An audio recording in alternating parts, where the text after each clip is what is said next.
ଭୂତ ସହ ଶାରୀରିକ ସମ୍ପର୍କ ବେଳେ ବେଳେ ଏମିତି ଅଜବ ଦାବି ଲୋକମାନେ କରନ୍ତି ଯାହାକୁ ସହଜରେ ବିଶ୍ୱାସ କରିବା କଷ୍ଟକର। ଆମେ ପ୍ରାୟତଃ ଏମିତି କାହାଣୀ ନିହାତି ଶୁଣିଥିବା ଯାହା ଆମକୁ ଆଶ୍ଚର୍ଯ୍ୟ କରିଦେଇଥିବ। ନିକଟରେ ସମାନ ଘଟଣା ଘଟିଥିଲା ଯାହା ସମସ୍ତଙ୍କୁ ଚକିତ କରିଦେଇଥିଲା। ଆଜ୍ଞା ହଁ, ଜଣେ ମହିଳା ନିଜ ବିଷୟରେ ଏମିତି ଏକ କାହାଣୀ କହିଥିଲେ ଯାହା ଲୋକଙ୍କୁ ଚକିତ କରିଥିଲା। ଏହି କାହାଣୀ କଲମ୍ବିଆର ଜଣେ ମହିଳାଙ୍କ ବିଷୟରେ।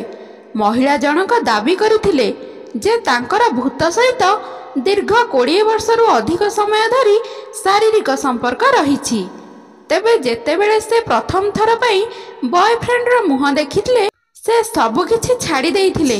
ନାମ ପାଓଲା ଫ୍ଲୋରେଜ।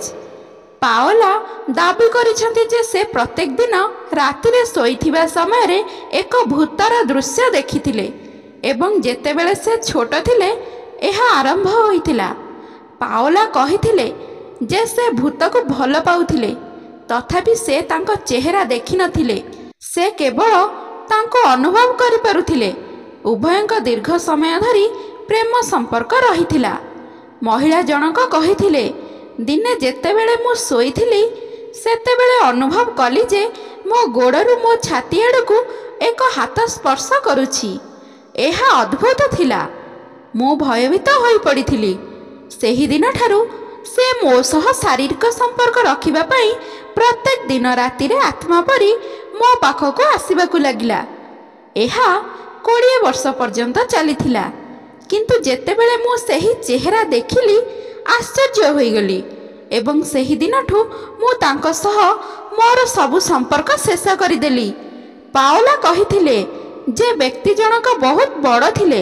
ତାଙ୍କର ଦାନ୍ତ ଓ ମୁହଁ ଏକ ଭୟଙ୍କର ରାକ୍ଷସ ସଦୃଶ ଥିଲା।